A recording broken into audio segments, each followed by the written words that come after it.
Halo semua, salam sejahtera Malaysia, tuan-tuan dan puan yang amat dihormati semua. Terima kasih kerana masih setia bersama dengan admin di dalam channel ini. Tuan-tuan dan puan, baru-baru ini kita digemparkan berkaitan dengan isu tunggakan gaji kaki tangan, dan ini melibatkan MBI Kedah ataupun melibatkan Sanusi sebagai MB Kedah. Nah, saudara-saudara, kecaman demi kecaman diterima oleh Menteri Besar Kedah Sanusi. Namun saudara-saudara, apa cerita sebenar dan apa komen yang di pandangan ataupun respon daripada Menteri Besar Kedah sendiri, yaitu Sanusi? Dalam satu perkongsian daripada Harapan Daily, mana hati perut hangpa, lelaki kesal, Sanusi label pekerja Kedah Agro Holding sebagai lintah. Lelaki kesal, Sanusi label pekerja KAHB sebagai lintah. Keceluparan Menteri Besar Kedah Datuk Seri Muhammad Sanusi yang melabel pekerja Kedah Agro Holdings KAHB sebagai lintah menghisap darah amat dikesali. Salah seorang pengguna TikTok yang menggunakan akaun Ikhwan Razak berkata, "Kaki tangan anak syarikat MBI bukan hamba yang sesuka hati boleh dibodohkan." Dia juga mempersoal di mana hati perut wakil rakyat PAS itu yang tidak rasa bersalah menyebabkan 24 orang pekerja tidak mendapat gaji selama 9 bulan, bahkan dituding pula semua kesalahan kepada mereka. Tuan-tuan banyak amat dihormati, perkara ini dikongsikan daripada Harapan Daily, dan ini pasti satu perkongsian ataupun satu maklumat yang menunjukkan bahawa Sanusi sebagai Menteri Besar Kedah sepatutnya tidak melakukan perkara ini. Nah, saudara-saudara, tuan-tuan dan puan, kalau perkara ini benar, saya amat menolak perkara ini kerana ini melibatkan rakyat Malaysia yang bekerja dan tidak dibayar selama 9 bulan, namun mereka pula yang dipersalahkan. Ini menurut artikel ini, saya rasa Sanusi kena jawab.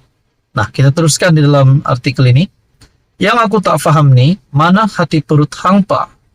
Depa tu bukannya sukarelawan. Depa tu pekerja, bayaklah gaji depa. Depa tu bukan pakik, iaitu kuli hamba yang boleh dibodohkan.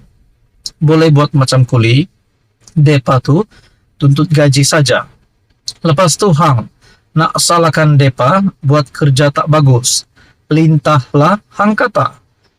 Hang pa nak pelepas diri tak mau bayar gaji. Hang pa kata depa tak reti buat kerja. Mana ada dalam sejarah majikan salahkan pekerja sebab syarikat nak bankrupt, katanya. Sanusi MB Kedah tak puas hati pekerja MBI viralkan. Di dalam perkongsian artikel ini berkongsi juga satu video TikTok, video Sanusi. Anda boleh lihat di dalam harapandaily.com.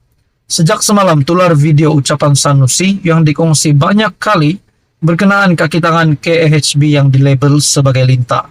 Sanusi berkata, mana-mana anak syarikat kerajaan negeri, GLC yang tidak boleh menyumbang kepada kerajaan dan menghisap darah perlu ditutup. Beliau turut mempertikai cara kerja kaki tangan Kedah Agro Holdings yang didakwa bekerja dari rumah sejak Ogos tahun lalu, kerana cara itu tidak akan membantu syarikat berasaskan pertanian itu menjana pendapatan. Tujuan tubuh GLC untuk berniaga dapat projek kerajaan untuk pulang balik kepada kerajaan. Kalau ada 30 orang kerja dalam itu, makan ke darat, sumbang tak pernah, tapi kikis lagi itu bukan GLC, itu lintah, saya tak mahu bela lintah, katanya. Saya tak mahu bela lintah, katanya. Dalam pada itu, individu itu meluahkan rasa tidak puas hati. Mengapa Sanusi tidak menghentikan operasi KHB jika benar kaki tangannya tidak menjalankan kerja dengan baik sejak awal? Dia menganggap Sanusi hanya beralasan untuk mengalihkan kesalahan itu kepada orang lain. Gaji itu hak. Kerja bagus ke tak bagus, kena bayar. Kalau dia kerja tak bagus, awak tak tutup dari tahun 2020. Hang kata nak tutup, pasal apa hang tak tutup? Tiba-tiba 2023 ada masalah gaji, hang nak salahkan depa kerja tak bagus. Kalau depa kerja tak bagus, CEO buanglah depa, terminate depa, ujarnya. Yang kedua ni hang duk kata saja salah amno. Aku nak tanya, masalah gaji ini zaman UMNO kah, zaman HAM? Kalau bermasalah zaman UMNO, kenapa gaji tetap banyak? Zaman HAM yang gaji tak banyak, tambahnya lagi. Nah, saudara, adakah ini akan membawa kepada status Sanusi sebagai MB Kedah akan merosot, ataupun sehingga beliau boleh jawatan MB Kedah Sanusi itu bukan lagi merosot, tetapi ditarik balik? Itu menjadi persoalannya. Saudara-saudara yang dirahmati, apa komen Anda? Sekian saja, teruskan bersama di dalam channel ini. Halo semua, salam sejahtera Malaysia. Selamat datang ke channel Fels Lifestyle. Info padu, info hangat disediakan di dalam channel ini.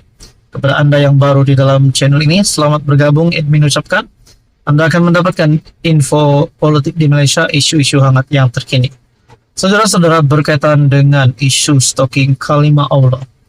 Rupanya perkara ini amat sensitif, dan kita sebagai rakyat Malaysia yang berbilang kaum, agama, dan bangsa perlu menghormati di antara satu dengan yang lain, supaya perkara ini tidak lagi menjadi ikutan pada masa akan datang.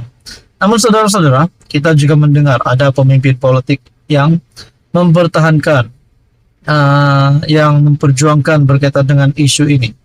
Dan ini membawa kepada satu tajuk berita hari ini yang saya nak kongsikan, di mana artikel daripada Malaysia Kini, polis tahan pemilik bengkel, beri amaran Akmal akan ditembak.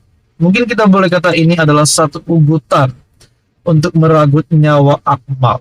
Di mana kita dapat lihat berkaitan dengan isu ini, Akmal antara yang paling lantang untuk mempertahankan. Nah, saudara-saudara, di dalam artikel ini pada 27 Mac, polis menahan seorang pemilik bengkel kendaraan yang didakwa membuat ugutan bunuh terhadap Ketua Pemuda UMNO, Dr. Muhammad Akmal Saleh.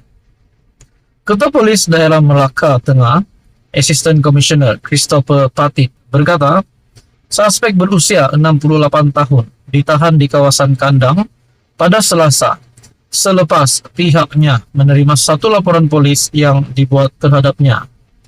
Menurut Patit, laporan polis itu dibuat oleh seorang pesara berusia 62 tahun yang pada Rabu lalu yang mendengar suspek bercerita tentang Akmal ketika berada di bengkel.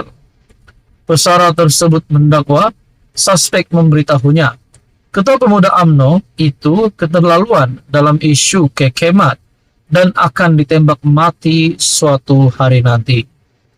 Pengadu hanya berdiam diri dan tidak melayan lelaki tersebut sebelum membuat laporan polis karena tidak berpuas hati dengan kata-kata ugutan suspek dan bimbang keselamatan Dr. Akmal yang juga adun merlimau itu, kata Patit kepada media. Tambahnya, ketika disoal siasat, suspek mengaku tidak berpuas hati dengan kenyataan Ketua Pemuda UMNO berhubung isu kekemat.